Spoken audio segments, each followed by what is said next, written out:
এই তিনটি সাবধানতা নামাজের ব্যাপারে আমাদের বোনদেরকে আমি বিশেষভাবে করলাম। অনেক মহিলারা আছেন সারা জীবন নামাজ পড়েছেন কিন্তু তাদের নামাজ হয় নাই। যে অনেক বোনরা আছেন রাত বিরাত পর্যন্ত, এটা শুধু এই অঞ্চলে নয়, সারা দেশে এই রোগ, যে রাত গভীর রাত পর্যন্ত মোবাইলে টিপাটিপি, টেলিভিশন দেখা দেখি, এগুলা করতে করতে আমাদের রাতের বড় অংশ কেটে যায়। ফজরের নামাজ পড়া হয় না, সন্তানদের পড়তে দেই না, নিজেরা পড়তে পারি না। অনেকে 7টা 8টা বাজে 9টা বাজে ঘুম থেকে উঠেন। আমার বোনেরা আমার, আল্লাহ রাব্বুল আলামিনের কাছে এই নামাজগুলোর জন্য হিসাবদিহি করতে হবে। দুনিয়া চিরকাল থাকার জায়গা না বোনেরা আমার। এই সম্পদ, এই টাকা পয়সা, এগুলা কোলে নিয়ে, এগুলোকে আগলে নিয়ে, এগুলোকে বুকে জড়িয়ে নিয়ে আপনি সারা জীবন থাকতে পারবেন না। বিশ্বাস করুন, আল্লাহ রাব্বুল আলামিনের কাছে আমাদের সবাইকে যেতে হবে। ইন্না লিল্লাহ, নিশ্চয় আমরা সবাই আল্লাহর সৃষ্টি, ওয়া ইন্না ইলাইহি রাজিউন, আর আমাদের সবাইকে আল্লাহর কাছেই ফিরে যেতে হবে। যেহেতু আল্লাহর কাছেই ফিরে যেতে হবে, অতএব আসুন আমরা 5 ওয়াক্ত নামাজের ব্যাপারে ইহতিমাম করি, এর ব্যাপারে গুরুত্ব আরোপ করি। আমরা 5 ওয়াক্ত নামাজকে যথাযথভাবে পড়ার চেষ্টা করি এবং আল্লাহর ভয় অন্তরে জাগ্রত করি। দেখুন, যার এখন যে বয়স আছে, যার বয়স এখন 30 হয়েছে, তিনি চিন্তা করুন আপনার জীবনের মূল সময়টা এখন পার হয়ে যাচ্ছে। মূল সময়টা পার হয়ে যাচ্ছে। আর 10 বছর পর, 40 পার হওয়ার পর আপনি চাইলে অনেক ইবাদত করতে পারবেন না, আপনি চাইলে অনেক নেকামল করতে পারবেন না। শরীরটা দুর্বল হয়ে আসবে, শরীরে নানা রকমের রোগ ব্যাধি শুরু হবে, অজুটা ধরে রাখতে পারবেন না, ঝিমানি আসবে, নানান রকমের অসুবিধা তৈরি হবে। ইবাদতের সময় কিন্তু চলে যাচ্ছে। তখন চোখের পানি ফেলবেন, আফসোস করবেন, কিন্তু ইবাদত আর করতে পারবেন না। এরপর একটা সময় আপনি দেখতে দেখতে দুনিয়া ছেড়ে, সব কিছু ছেড়ে আপনাকে চলে যেতে হবে। এই সম্পদ মানুষ ভাগযোগ করে নিবে, ওয়ারিসরা, ছেলে মেয়েরা, নাতিপুতিরা ভাগযোগ করে লুটপাট করে নিয়ে নিবে, কিন্তু আপনাকে আপনার আমল নামা নিয়েই দুনিয়া থেকে যেতে হবে। অতএব আসুন আমরা 5 ওয়াক্ত নামাজকে সুন্দর করি। যারা ফজরের নামাজ পড়ছেন না বা পড়তে অসুবিধা হচ্ছে, শুনে রাখেন, নবী করিম সাল্লাল্লাহু আলাইহি ওয়াসাল্লাম বলেছেন, মুনাফিক যারা নামে মুসলমান, আল্লাহর খাতায় মুসলমান না, যারা আল্লাহর খাতায় মুসলমান না, নামে মুসলমান, এদের একটা বড় মার্কা হলো তাদের জন্য 2টা ওয়াক্ত নামাজ পড়া খুব বেশি কঠিন হয়। তার একটা হলো আসর আর একটা হলো ফজর। এই 2 ওয়াক্ত নামাজ যদি কারো দ্বারা পড়া সম্ভব না হয়, সে অন্যান্য ওয়াক্ত পড়ে কিন্তু এই 2 ওয়াক্ত পড়তে পারে না, তাহলে সে যেন সাবধান হয়, সে যেন সোজা হয়ে বসে, সে যেন আল্লাহর দিকে দৌড়ায় এবং ঈমানকে নবায়ন করে। কারণ নবী করিম সাল্লাল্লাহু আলাইহি সাল্লাম এটাকে বলেছেন যে এই 2 নামাজটা হলো মুনাফিকদের জন্য সবচেয়ে কঠিন, সবচেয়ে ভারী, এটা পড়তে তাদের সবচেয়ে বেশি অসুবিধা হয়। অন্যান্য নামাজগুলো তারা হয়তো পড়ে কিন্তু এই 2 নামাজ পড়তে পারে না। বিধায় আমাদের যাদের ফজরের নামাজ পড়া হয় না বা ফজর নামাজ পড়তে পারি না, বা চেষ্টা করেও আমার দ্বারা বেশিরভাগ সময় ফজর নামাজ পড়া হয় না, মিস হয়, কিংবা পড়ি কিন্তু অনেক কষ্ট হয়, সাধারণত হয় না, একদিন হয়তো 5 দিন হয় না এবং সময় মতো হয় না, সকালে 8টা 9টায় উঠে নামাজ পড়েন, মনে রাখবেন আমাদের জন্য এটা অ্যালার্মিং, যেটা শয়তানের ওয়াসওয়াসার কারণে, কুমন্ত্রণের কারণে আমরা মুনাফিকদের কাতারে চলে যাচ্ছি কিনা। অতএব আমার মা বোনদের প্রতি আমার উদাত্ত আহ্বান থাকবে, 5 ওয়াক্ত নামাজ ঠিক করুন, আপনার অন্য সব আল্লাহ তাআলা ঠিক করবেন। ইন্নাস সালাতা তানহা আনিল ফাহশাই ওয়াল মুনকার, নামাজ মানুষকে অশ্লীল এবং অন্যায় কাজ থেকে বিরত থাকে, সেই চেষ্টা করবেন। সেই সাথে মা বোনদের একটা বড় ধরনের রোগ হলো তাড়াহুড়া করে নামাজ পড়া। এই রোগটা পুরুষদের মধ্যেও আছে, কিন্তু তুলনামূলকভাবে আমাদের মা বোনদের মধ্যে বেশি দেখা যায়। লম্বা সময় নিয়ে খুব ধীরস্থিরতার সাথে সূরা ফাতিহা পড়বেন, এরপরে সুন্দর করে বিসমিল্লাহির রহমানির রহিম পড়ে একটা সূরা মিলাবেন আস্তে আস্তে, এরপরে আল্লাহু আকবার বলে শ্রদ্ধার সাথে, আল্লাহ সবচেয়ে বড়, আল্লাহ সবচেয়ে মহান, অন্য কোনো চিন্তা যেন মাথায় না আসে, এটি ভেবে এরপরে রুকুতে যাবেন। রুকুতে গিয়ে পিঠ সোজা করে রুকুতে গিয়ে তারপরে এবার তাসবিহ পড়বেন, সুবহান রাব্বিয়াল আযীম, মুহাব্বতের সাথে আমার মহান রবের পবিত্রতা জ্ঞাপন করছি, সুবহান রাব্বিয়াল আযীম, আমার মহান রবের পবিত্রতা জ্ঞাপন করছি, সুবহান রাব্বিয়াল আযীম, আমার মহান পালনকর্তার পবিত্রতা জ্ঞাপন করছি। এভাবে আস্তে আস্তে তাসবিহ নিবেদন করে এরপর আস্তে আস্তে আবার রুকু থেকে উঠে সোজা হয়ে দাঁড়াবেন টান হয়ে, এরপর আবার আস্তে আস্তে আপনি আল্লাহু আকবার বলে সিজদায় যাবেন। খুব ধীরে ধীরে সিজদায় গিয়ে লম্বা সময় নিয়ে, যত বেশি লম্বা সময় দিতে পারেন তত ভালো, তত বেশি আপনার নামাজ সুন্দর হবে। সুবহান রাব্বিয়াল আলা, আস্তে আস্তে পড়েন, তাড়াহুড়া না। এরপর আবার সুবহান রাব্বিয়াল আলা, আবার একটু সময় নিয়ে সুবহান রাব্বিয়াল আলা, আমার সর্বোচ্চ সর্বমহান আল্লাহ রাব্বুল আলামিন, রব যিনি আমার পালনকর্তা, যার হাতে আমার জীবন মরণ রিজিক সবকিছু, তার জন্য পবিত্রতা জ্ঞাপন করছি। এভাবে তাসবিহ পেশ করে এরপরে আস্তে আস্তে আল্লাহু আকবার বলে বসেন। বসে আবার দোয়া পড়েন, রব্বিগফিরলি ওয়ারহামনি ওয়াহদিনি ওয়াআফিনি ওয়ারফানি ওয়াজবুরনি ওয়ারযুকনি। আপনি দোয়াগুলো আস্তে আস্তে পড়েন, এরপরে আবার সিজদায় যান। এভাবে ধীরে স্থিরতার সাথে নামাজ পড়েন। আমাদের মা বোনদের বেশিরভাগই নামাজ পড়েন কিন্তু হুলস্থুল করে। যারা নামাজ পড়েন দেখা যায় খুব তাড়াহুড়া করে নামাজ পড়েন। মনে রাখবেন, তাড়াহুড়া করে যে নামাজ পড়ে নবী করিম সাল্লাল্লাহু আলাইহি সাল্লাম বলেছেন সে হলো সবচেয়ে নিকৃষ্ট চোর। কারণ রুকু সিজদা সে চুরি করে, এমনভাবে দেয় মনে হয় যে সে ফাঁকি দিতে চাচ্ছে, তাড়াহুড়া করে কোনো রকম পার করে চলে যেতে চাচ্ছে। এই জন্য নবী সাল্লাল্লাহু আলাইহি সাল্লাম বলেছেন সবচেয়ে নিকৃষ্ট চোর হলো এই রুকু সিজদা যে চুরি করে সে মহিলা। ঠিক একইভাবে সে পুরুষ বা মহিলা যেই হোক, ঠিক একইভাবে কোনো কোনো হাদিসে আসছে যে কিছু মানুষ তাড়াহুড়া করে নামাজ পড়ে, নামাজের ভিতরে মনোযোগ নাই, দ্রুততার সাথে নামাজ শেষ করে, অন্য সব কাজ খুব ঠান্ডা মাথায়, টেলিভিশনটা খুব ধীরে স্থিরতার সাথে দেখেন, নিজের স্বামীর সাথে কথাটা খুব ঠান্ডা মাথায় করেন, আলাপ সালাপটা খুব ধীরে ধীরে করেন, অন্য সব কাজ খাওয়ার সময় খুব মজা করে রসিয়ে রসিয়ে চিবিয়ে চিবিয়ে ভালো করে খান, কিন্তু নামাজ পড়ার সময় আপনি তাড়াহুড়া করেন, আল্লাহর কাছে কি জবাবদিহি করবেন? এই নামাজ, যে নামাজের হক আদায় করা হয় না, এই নামাজটা কোনো কোনো ক্ষেত্রে আল্লাহ পর্যন্ত পৌঁছবে না। এটা ময়লা ময়লা কাপড় চোপড় যেরকম পেঁচিয়ে নিক্ষেপ করা হয়, এরকম নামাজের মুখের দিকে নিক্ষেপ করা হতে পারে। এই জন্য আমার মোহতারাম বোনেরা, আপনাদেরকে বলছি, মোহতারামা বোনেরা, আপনাদের নামাজগুলোকে, আমাদের নামাজগুলো আমাদেরকে সুন্দর করতে হবে। খুব ধীরে ধীরে নামাজ পড়বেন এবং লম্বা কেরাতে, লম্বা রুকুতে, লম্বা সিজদাতে নামাজ পড়বেন। তাড়াহুড়া করবেন না, আল্লাহর মহব্বতের সাথে নামাজ পড়বেন এবং সময় মতো নামাজ পড়বেন। আমাদের মা বোনদের একটা বড় ত্রুটি হলো যে বেশিরভাগ মা বোনরা গৃহস্থলী কাজকর্মে ব্যস্ত থাকার কারণে জোহরের নামাজটা প্রায় আসরের কাছাকাছি যায় পড়ে। কারণ রান্না বাড়া শেষ করে ছেলে মেয়েদেরকে খাওয়ানোর পর, তাদেরকে গোসল টোসল দেওয়ানোর পর, নিজে গোসল টোসল করে সব গোছায়ে সামলায়ে তারপর তিনি দেখা যায় নিজে নামাজ পড়তে যান। ততক্ষণ দেখা যায় 3টা বেজে যায়, সোয়া 3টা বেজে যায়, অনেক সময় আসরের ওয়াক্ত হয়ে যায়, আসর ওয়াক্তের কাছাকাছি হয়ে যায়। এটা খুবই ভয়াবহ একটা বিষয়। অনেক মহিলা আছে আমাদের দেশে যে সারা জীবন তাদের জোহরের নামাজটা হয় একেবারে শেষ ওয়াক্তে।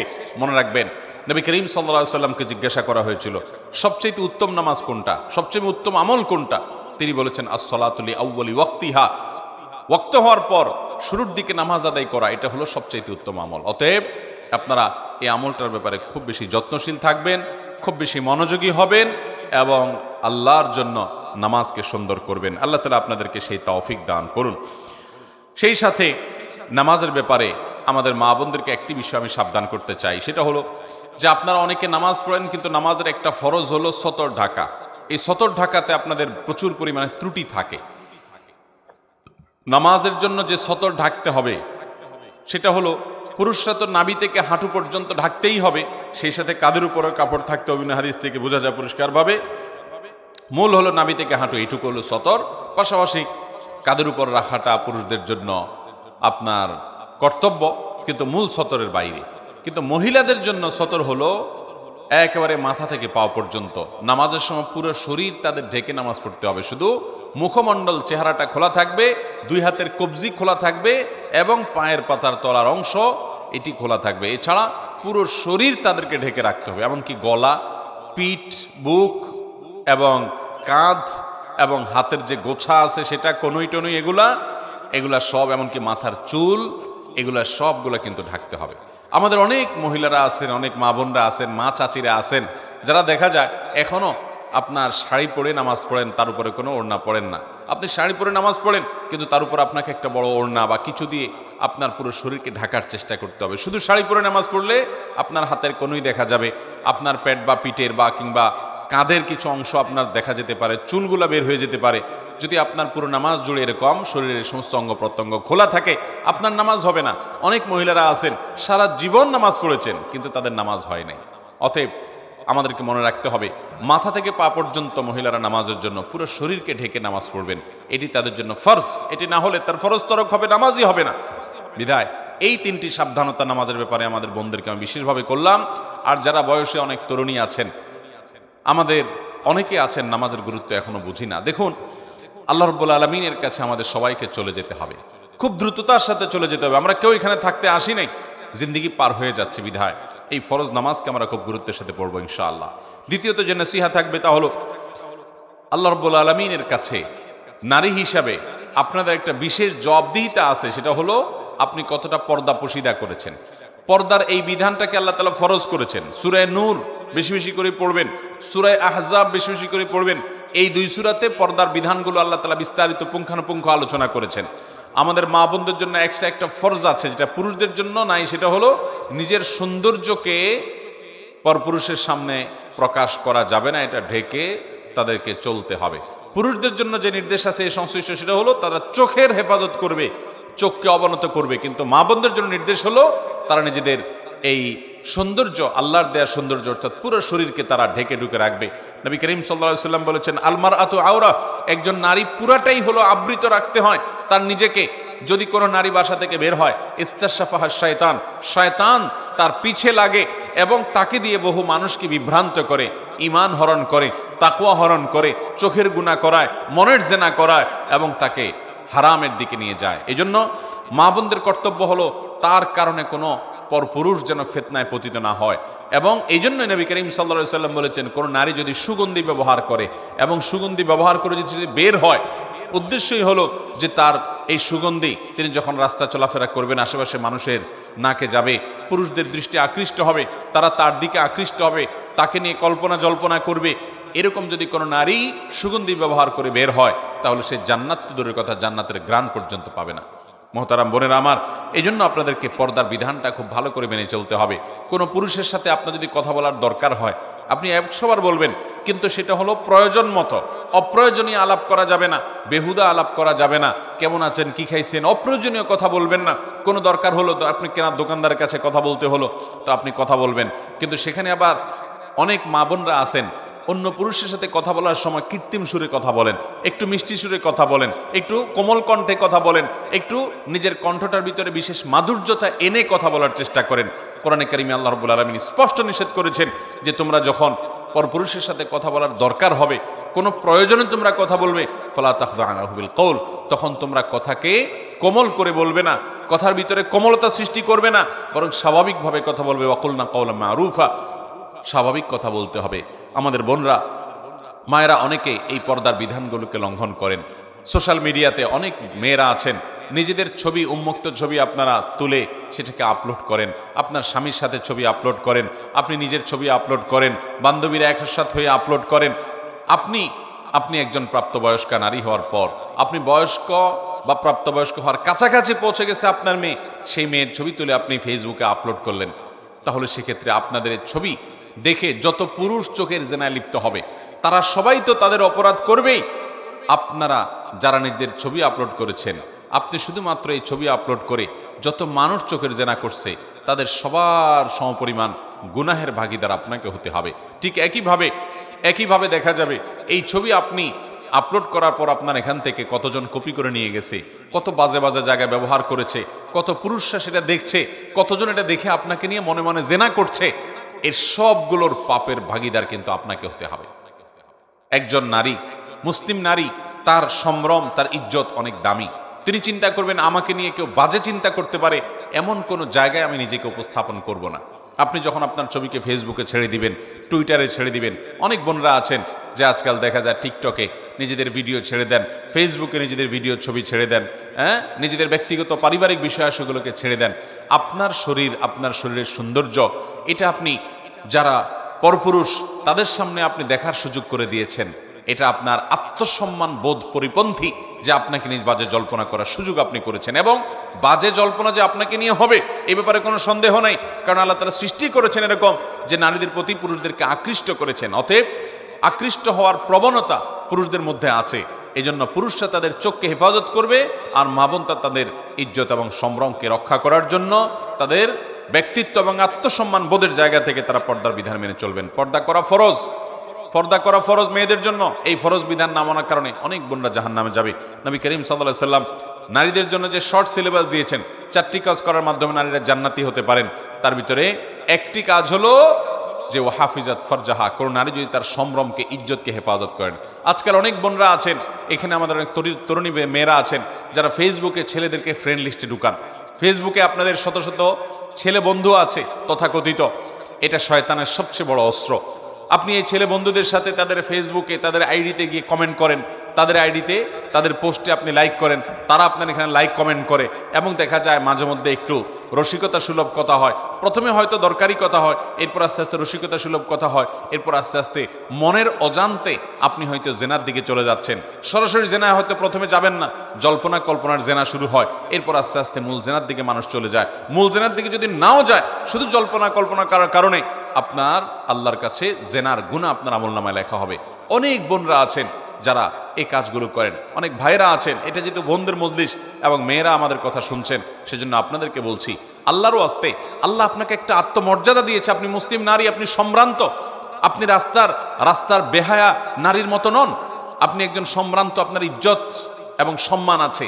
আপনার ফেসবুক ফ্রেন্ড লিস্টে যদি আপনার অন্য ছেলেদেরকে, পরপুরুষদেরকে আপনি ইনক্লুড করেন, তাদেরকে যদি অ্যাড করেন, এবং তাদের সাথে আপনি ইনবক্সে গিয়ে যদি আলাপ সালাপ জুড়ায় দেন, এবং দরকারি আলাপ থেকে বেদরকারি আলাপের দিকে চলে যান, কমেন্ট বক্সে যদি তথ্য আপনার কমেন্ট আদান প্রদান করেন, ফিতনার দুয়ারকে উন্মুক্ত করেন, তাহলে সেক্ষেত্রে মনে রাখবেন, আপনার এই আইডি থেকে, আপনার এই কমেন্ট থেকে ওই পুরুষ ফিতনায় পতিত হলে, আপনি নিজে পতিত হলে, অন্যরা ফিতনায় পতিত হলে, এর পুরো দায়ভার আপনাকে বহন করতে হবে। এই জন্য মায়েরা, আপনাদের নিজেদের সম্ভ্রমকে বাঁচানোর জন্য সংগ্রাম করতে হবে, প্রতিজ্ঞা করতে হবে, এবং মনে রাখবেন, এই যুগে আল্লাহর সবচেয়ে বড় নেককার বান্দি রাবেয়া বসরি যদি কেউ হতে চায়, ইমরাতে ইমরানের মতো, ইমরাতে ইমরানের মতো, অথবা ইমরানের মেয়ে মারিয়ামের মতো, অথবা ফেরাউনের স্ত্রী আসিয়ার মতো নেককার, আয়েশা রাদিয়াল্লাহু তাআলার মতো নেককার নারী যদি কেউ হতে চায়, তার জন্য সর্বপ্রথম এবং প্রধান পদক্ষেপ হলো, অন্যতম পদক্ষেপ হলো, ঈমান এবং সাধারণ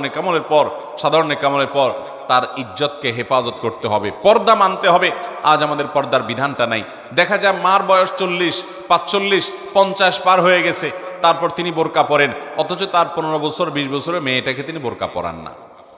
যে মেয়েকে বোরকা পরানো বেশি দরকার, সে যুবতী, তাকে দেখে মানুষের মনে জেনা এবং বাজে চিন্তা আসতে পারে, এই মেয়েকে নিয়ে বাজে কল্পনা করতে পারে। এই জায়গা থেকে তার সৌন্দর্যকে বেশি ঢেকে ঢুকে রাখা দরকার, পর্দার মধ্যে রাখা দরকার। সেটা না করে মা নিজে পর্দা করেন, মেয়েকে বেপর্দার সাথে স্কুলে পাঠান, কলেজে পাঠান, বাজারে পাঠান, বাহিরে যেতে দেন, অন্য ছেলেদের সাথে কথাবার্তা বলতে দেন, আড্ডা মারতে দেন, এবং গুনাহে লিপ্ত হওয়ার ক্ষেত্রে পথ সুগম করে দেন। এই ব্যাপারে আমাদেরকে আল্লাহর কাছে জবাবদিহি করতে হবে। অতএব মা বোনরা, আপনাদের জন্য আমার দ্বিতীয় নসিহা হলো, অবশ্যই পর্দা পশিদা রক্ষা করে চলবেন, নিজের ইজ্জত সম্ভ্রমকে হেফাজত করবেন, কোনো পরপুরুষের সাথে বেহুদা আলাপ সালাপে লিপ্ত হবেন না, এবং নিজেদের ফেসবুক যারা ব্যবহার করেন, প্রোফাইলগুলোকে যথাসম্ভব লক করে রাখবেন, যাতে করে আপনার পরিবারের পুরুষ একান্ত আপনার মাহরাম ছাড়া আর বাকি পুরুষরা যেন আপনার সাথে অ্যাড হতে, যুক্ত হতে না পারে। তৃতীয় যে নসিহত থাকবে তা হলো স্বামীর আনুগত্য করা। আজকাল আমাদের মা বোনদের জন্য এটা কঠিন হয়ে গেছে। অনেক মহিলারা আছেন, নামাজও পড়তে রাজি আছে, পর্দা করতেও রাজি আছে, কিন্তু স্বামীর কথা মানতে রাজি না। এবং শয়তান আমাদেরকে এই জায়গাতে, আমাদের মা বোনদের সবচাইতে বেশি ধোঁকা দিয়ে থাকে। তথাকথিত নারীবাদীরা আমাদের মা বোনদেরকে উস্কে দেয় যে না, নিজের কথা মতো চলতে হবে, স্বাধীন মতো থাকতে হবে। ভাইরা আমার, বোনেরা আমার, অবশ্যই স্বাধীনতা আপনাকে ইসলাম দিয়েছে, কিন্তু প্রত্যেকটা স্বাধীনতার একটা সীমানা আছে, একটা নির্দিষ্ট ডেফিনেশন আছে। আপনি যদি স্বাধীনতার নাম দিয়ে আপনার স্বামীর নির্দেশকে লঙ্ঘন করেন, তাকে পাত্তা না দেন, তাকে তোয়াক্কা না করেন, তাকে ইজ্জত না করেন, তাহলে সেক্ষেত্রে আল্লাহর কাছে আপনি অপরাধী হিসাবে বিবেচিত হবে। এটা আপনার দুনিয়াকেই শেষ করবে, আখিরাত তো পরেই। মনে রাখবেন, যারা এই সমস্ত কথার সবক দেয় আমাদের মা বোনদেরকে যে নারীরা নিজের মন মতো চলবে, তথাকথিত স্বাধীন হবে, সেই মানুষগুলোর দেশের দিকে তাকান, ইউরোপ আমেরিকার দিকে তাকান, একটা দেশও পাবেন না যেই দেশে মেয়েরা মুসলিম পরিবারগুলোর মতো, মুসলিম দেশগুলোর মতো সুখে আছে। তাদের জীবনে দেখা যায় যে পরিবার বলতে, পারিবারিক জীবন বলতে কোনো জিনিস পাওয়াটা সোনার হরিণ হয়ে যাচ্ছে দিন দিন। কারণ সেখানে ভোগটাই মুখ্য হচ্ছে, স্বামী স্ত্রীর মধ্যে কোনো বন্ডিং থাকছে না, কোনো সম্পর্ক থাকছে না। মুসলিম পরিবারে, মুসলিম দেশগুলোতেও নারীর প্রতি কম বেশি অবিচার হয়, কিন্তু এরপরও দেখা যায় মুসলমানদের সমাজে স্বামী স্ত্রীর মধ্যকার যে ভালোবাসা, যে হৃদ্যতা, যে সৌহার্দ্য, যে সম্প্রীতি, যে আন্তরিকতা, এটা অমুসলিমরা কল্পনাও করতে পারে না। আল্লাহর বিধানের মধ্যেই কল্যাণ। আপনার কাছে মনে হতে পারে আপনার স্বামী, তার কোনো কথা আপনার ভালো লাগে না, সে হয়তো আপনার চাইতে কম বুঝে, হয়তো সে অনেক ক্ষেত্রে হয়তো পিছিয়ে আছে, তারপরও সে যদি আল্লাহর আদেশের বাইরে আপনাকে কিছু না বলে, খারাপ কোনো নির্দেশ যদি না করে, তাহলে সেক্ষেত্রে আপনি তার কথা মানবেন।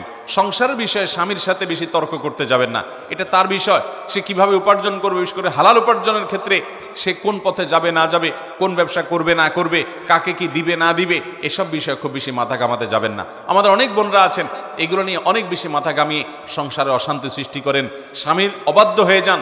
মনে রাখবেন, মুসলিম নারীর জন্য আল্লাহর তরফ থেকে অনেক বড় একটা পরীক্ষার বিষয় হলো যে আপনার স্বামীকে আপনি কতটা মানতে পারলেন।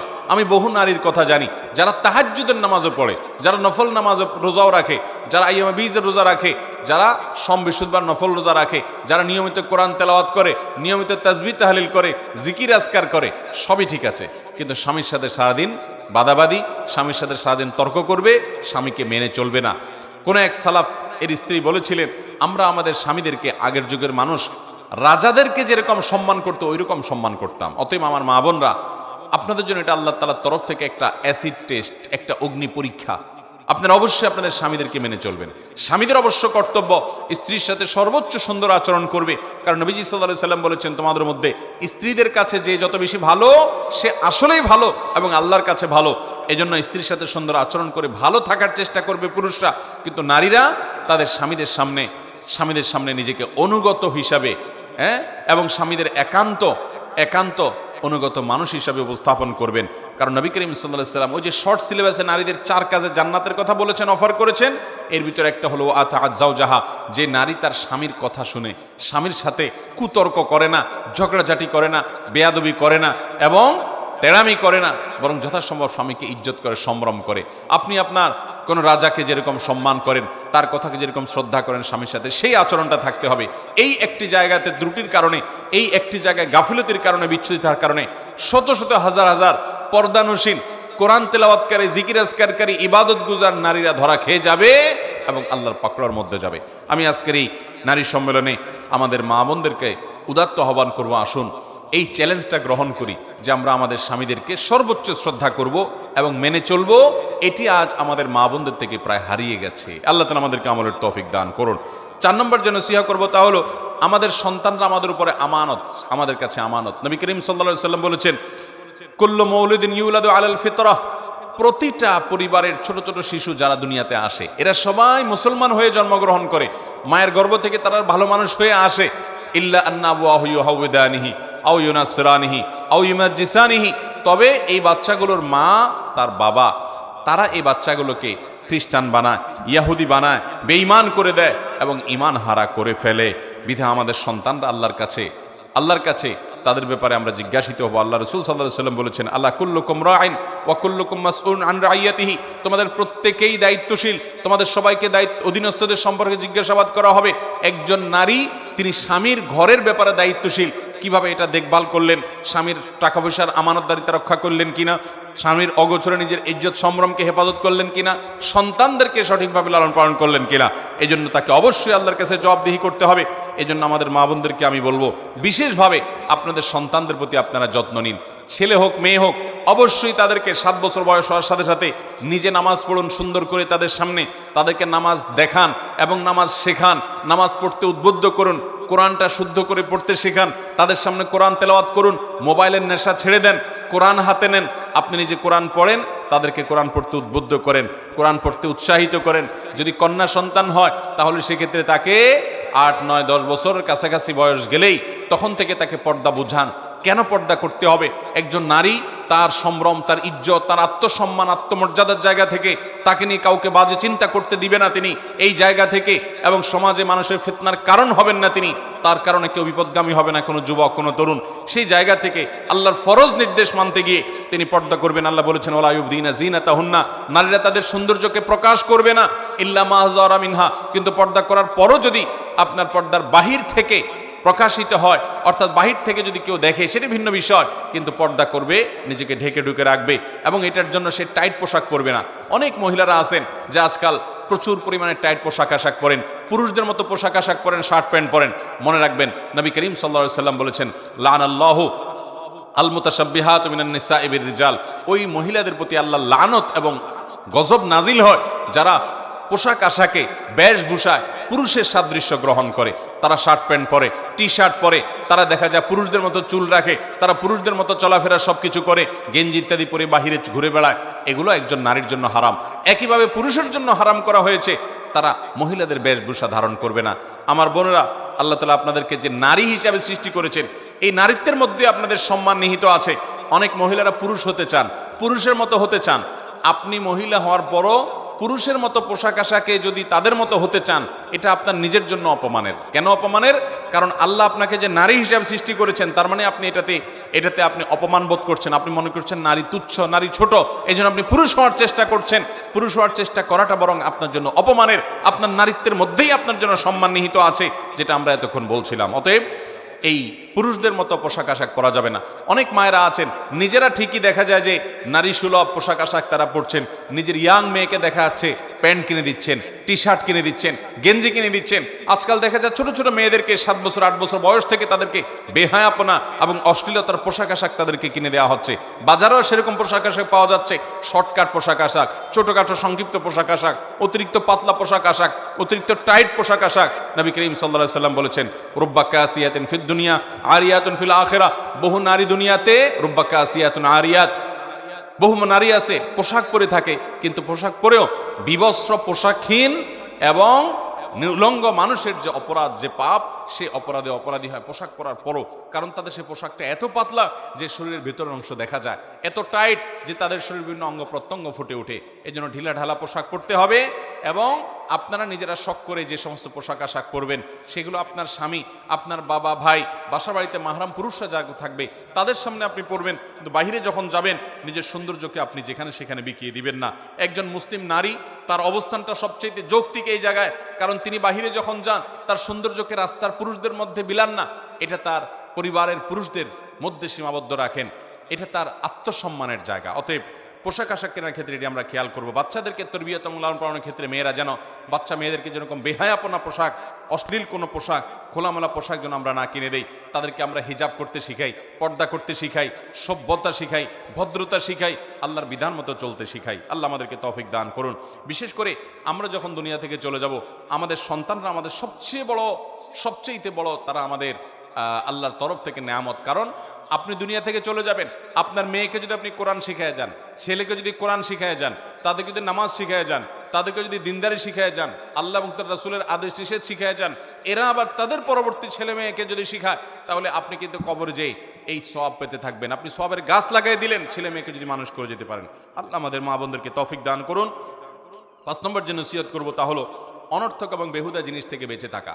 আজকাল পুরুষ বলেন, মহিলা বলেন, আমাদের বেশিরভাগ সময় নষ্ট হয় ফেসবুকে, ইউটিউবে, টিকটকে এবং মোবাইলে, হোয়াটসঅ্যাপ ইত্যাদিতে।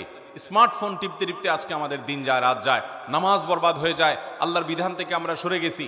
আল্লাহ আমাদেরকে হয়তো দুনিয়ার নেয়ামত দিয়েছেন, এর মধ্যে আমরা হাবুডুবু খেয়ে কিয়ামতের আগে মানুষ এইভাবে আস্তে আস্তে ইমান হারা হবে, আমল হারা হবে, সেটি আমাদের মধ্যে শুরু হয়েছে। মা বোনদের মধ্যে অনেক আরেকটা রোগ আছে, যে বিশেষ করে এক মহিলা অন্য মহিলার সাথে হলে তৃতীয় কোনো মহিলাকে নিয়ে আমরা আলাপ সালাপ শুরু করি। অনেক সময় নিজেদের ঘরোয়া পরিবারের মধ্যে ঘরোয়া সম্পর্কগুলোর মধ্যে আমরা গীবত শেখায় শুরু করে দিই। অনেক মহিলা আছে স্বামীর কাছে শাশুড়ি এবং ননদের বদনামি করেন, আবার অনেক শাশুড়ি আছেন ছেলের কাছে বৌমার বিরুদ্ধে বদনামি করেন।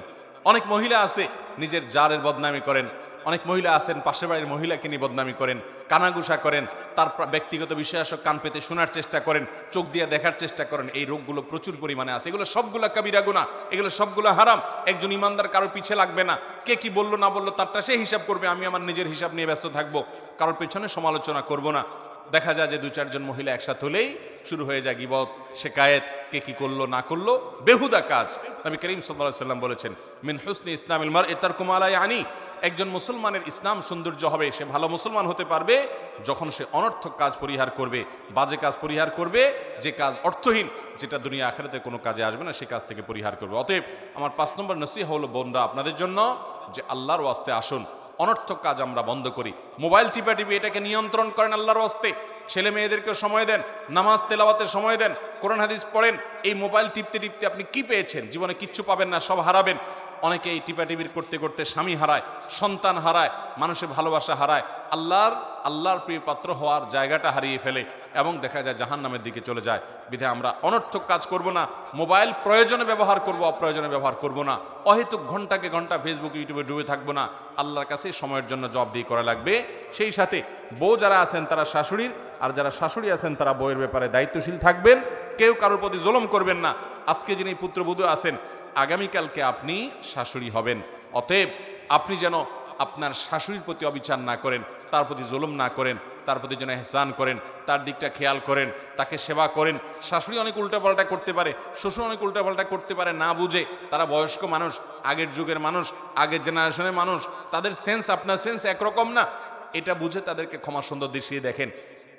আপনি যখন শ্বশুর শাশুড়ি হবেন তখন আপনার ছেলে মেয়েরা অনেক স্মার্ট হবে, তারা অনেক আপ টু ডেট হবে, আপডেটেড হবে, তাদের কাছে আপনার অনেক অবস্থানটা অযৌক্তিক মনে হবে। তো এই কারণে শাশুড়িদের শ্বশুরদের অনেক উল্টাপাল্টা আছে, এই সবগুলোকে নিয়ে বিচার এবং সালিশ দরবার করতে যাবেন না, স্বামীর কান গরম করতে যাবেন না, দেখেও না দেখার ভান করবেন, সবর করবেন। মনে রাখবেন সবরকারীকে আল্লাহ তাআলা বিনা হিসাবে আল্লাহ তাআলা জান্নাত দিবেন এবং পুরস্কার দিবেন। ইন্নামা ইউওয়াফাস সাবিরুনা আজরাহুম বিগাইরি হিসাব। আল্লাহ বলেছেন ধৈর্যশীলদেরকে আল্লাহ তাআলা হিসাব ছাড়া প্রতিদান দিবেন। অতএব শ্বশুর শাশুড়ির এই সমস্ত বিষয়গুলোকে সবর করবেন এবং মনে রাখবেন শাশুড়ি তিনি তো আপনার আপন মা না। আপনার আপন মার মতো ওইরকম বড় মন বড় কলিজা হয়তো হবে না, অনেক ভুলভাল হবে। তারপরেও উনি হয়তো আপনার কোনো দেবরের দিকে বেশি টানে, আপনার কোনো ননদের দিকে বেশি টানে, হয়তো আপনার স্বামীর দিকে একটু কম টানে আপনার মনে হতে পারে। তারপরেও এটা তার জন্য ওজোর হিসাবে রাখেন যে বুড়া মানুষ না বুঝে অনেক কিছু করে, ওনারটা উনি বুঝবে। আমি আমার জায়গা থেকে আমার দায়িত্ব আদায় করব, তারা মুরব্বী হিসাবে তাদের সেবা করা, তাদের প্রতি আন্তরিকতা দেখানো, তাদের পাশে দাঁড়ানো, তাদের খেদমত করা। মনে রাখবেন ইমানদার স্যাক্রিফাইস করবে, অতিরিক্ত অধিকার সচেতন হয়ে সে নিজের কর্তব্য সচেতনতার ব্যাপারে যেন গাফেল না হয়। নিজের দায়িত্ব সচেতনতা বেশি হতে হবে অধিকার সচেতনতার চাইতে। অতএব আমি কি পেলাম এর চাইতে বড় কথা হলো আমার করণীয় আমি কি করলাম, এটা হলো একজন ইমানদারের গুণ হবে।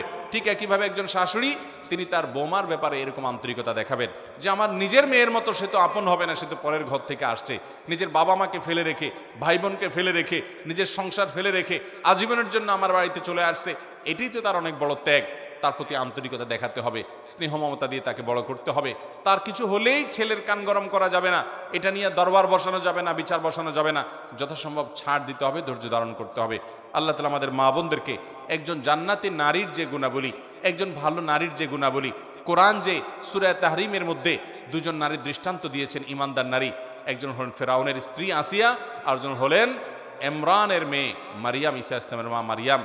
এই দুইজন নারীর মতো উত্তম গুণাবলী অর্জন করা এবং নবী করিম সাল্লাল্লাহু আলাইহি সাল্লামের পত্নীগণ, বিশেষ করে আম্মা জান আয়েশা রাদিয়াল্লাহু তাআলা আনহার মতো, ফাতিমা রাদিয়াল্লাহু তাআলা আনহার মতো, আরও অন্যান্য মুসলিম দৃষ্টান্ত হওয়া নারীদের মতো আমাদের মা বোনদেরকে হওয়ার তৌফিক দান করেন।